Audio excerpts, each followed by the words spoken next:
दफा की बात है, दूर किसी जंगल में कुछ पक्षी रहा करते थे।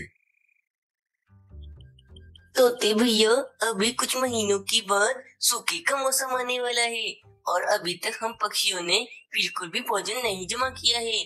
मैं क्या कहती हूँ, हम सभी पक्षी सूखे के मौसम आने से पहले पहले ही अपने लिए बहुत सारा भोजन जमा करके रख लेते हैं, ताकि हमें सूखे के मौसम में भोजन की बिल्कुल भी दिक्कत न हो। हाँ मीनू चिड़िया, तुम्हारी बात एकदम ठीक है।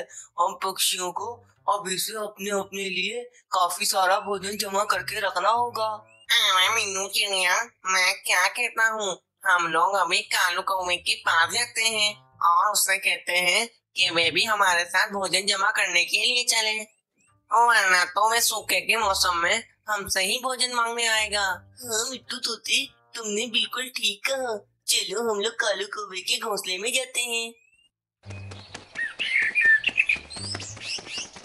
Please subscribe, like and press the bell icon. फिर वे तीनों पक्षी कालू कौवे के घोंसले की तरफ चले जाते हैं।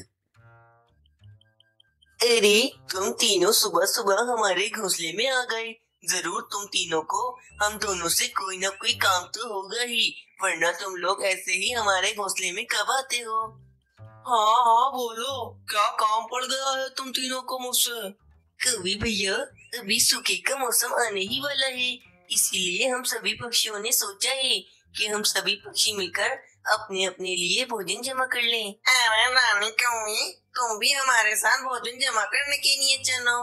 नहीं तोते, मैं तुम लोगों के साथ भोजन जमा करने के लिए नहीं आने वाली हूँ। मुझे अपने घोंसले में आराम करने में बहुत मजा आता है, इसीलिए तुम ही लोग जाओ, मैं तुम लोगों के साथ नहीं आने वाली हूँ। पक्षियों, तुम तीनों जाओ, मैं भी तुम लोगों के साथ भोजन जमा करने के लिए नहीं आने वाला हूँ।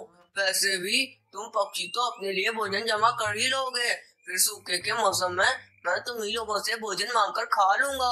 अरे कालू कौवे, मेरी एक बात याद रखो, सूखे के मौसम में अगर तुम हमसे भोजन मांगने के लिए आए तो हम तुम्हें भोजन नहीं देंगे।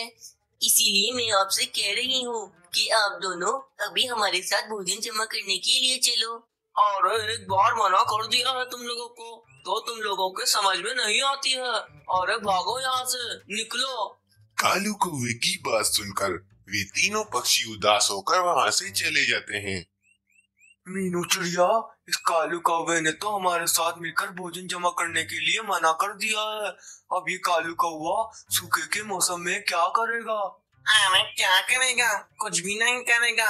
सूखे के मौसम में ये हमसे ही भोजन मांगने आएगा और फिर देखना, हम में से कोई भी पक्षी इस कालू कौवे को भोजन नहीं देगा। पर मीनू चिड़िया तो बहुत रहमदिल है। मीनू चिड़िया, तुम तो उस कालू कौवे को भोजन दे ही दोगी। मीनू चिड़िया, सूखे के मौसम में कालू कौवा तुमसे भोजन मांगने के लिए आए तो तुम भी कालू कौवे को भोजन नहीं देना। हाँ मिट्टू तोते, इस बार तो मैं भी कालू कौवे और रानी कौवे को भोजन नहीं दूंगी।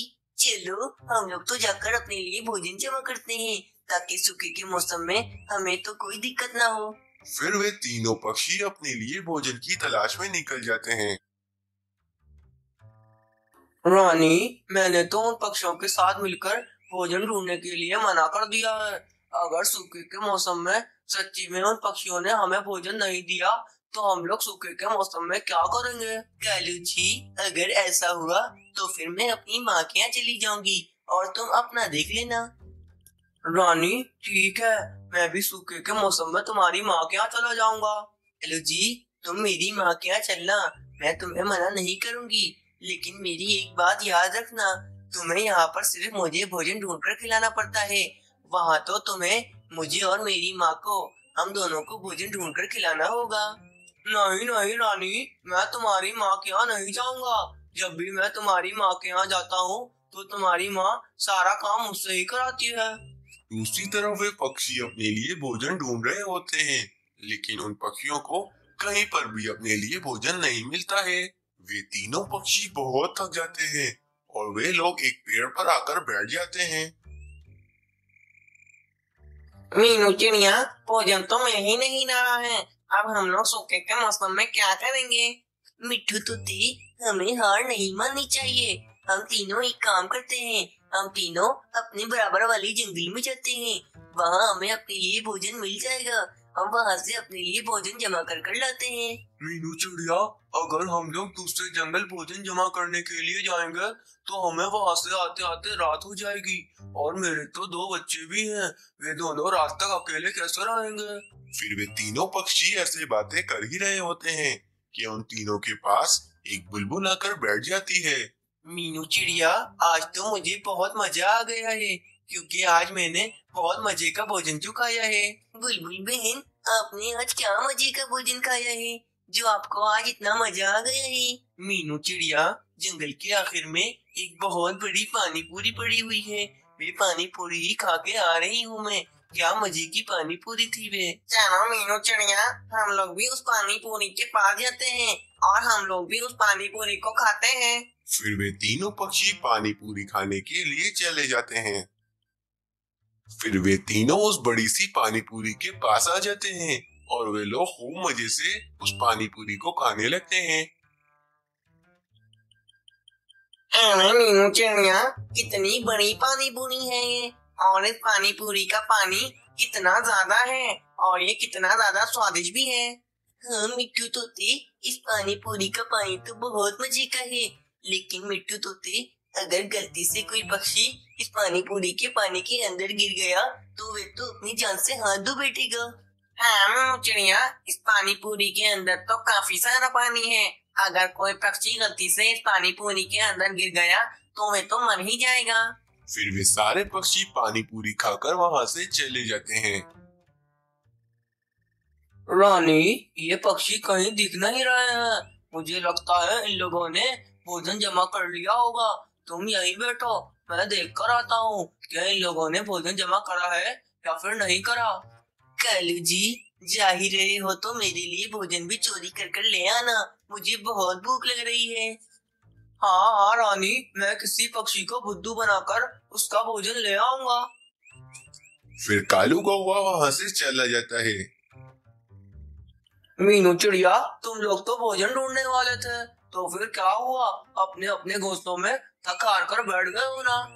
कौवे भैया, हम सभी पक्षियों ने अपने लिए भोजन ढूंढ लिया है। कौवे भैया, इस जंगल के आखिर में एक बहुत बड़ी पानी पूरी पड़ी हुई है।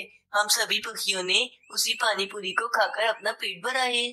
चलो मीनू चिड़िया, मैं जाता हूँ जंगल के आखिर में और जाकर पानी पूरी खाता हूँ।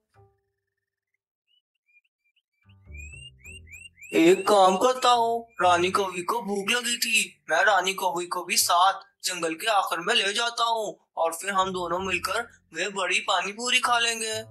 फिर कालू कौवा रानी कौवी के पास चला जाता है। रानी, एक बहुत ही अच्छी खबर लाया हूँ मैं। जंगल के आखिर में एक बहुत ही बड़ी पानी पूरी पड़ी हुई है। चलो, तुम्हें भूख लगी थी, हम लोग उस पानी पूरी के पास जाते हैं और जाकर उसको खाते हैं। फिर कालू कौवा और रानी कौवी दोनों उस पानी पूरी के पास चले जाते हैं। कालू कौवा और रानी कौवी उस पानी पूरी के पास आ जाते हैं और खूब मजे से उस पानी पूरी को खाने लगते हैं। रानी, कितने मजे की पानी पूरी है ये, कितना मजा आ रहा है इस पानी पूरी को खाने में। हाँ कालू जी, बहुत मजे की है ये पानी पूरी। रानी, हम दोनों मिलकर जल्दी से ये सारी पानी पूरी खत्म कर लेते हैं, वरना तो वे सारे पक्षी आकर ये सारी पानी पूरी खा लेंगे और हमारे लिए नहीं बचाएंगे।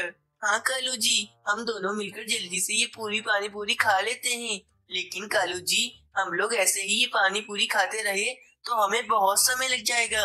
हम दोनों एक काम करते हैं, हम दोनों इस पानी पूरी के अंदर चले जाते हैं और फिर आराम से इस पानी पूरी को खाएंगे। हाँ रानी, तुम बिल्कुल ठीक कह रही हो। हम दोनों इस पानी पूरी के अंदर चले जाते हैं और फिर आराम से इस पानी पूरी को खाते रहेंगे। कालू कौवा और रानी कौवी अपनी लालच की वजह से उस पानी पूरी के अंदर चले जाते हैं।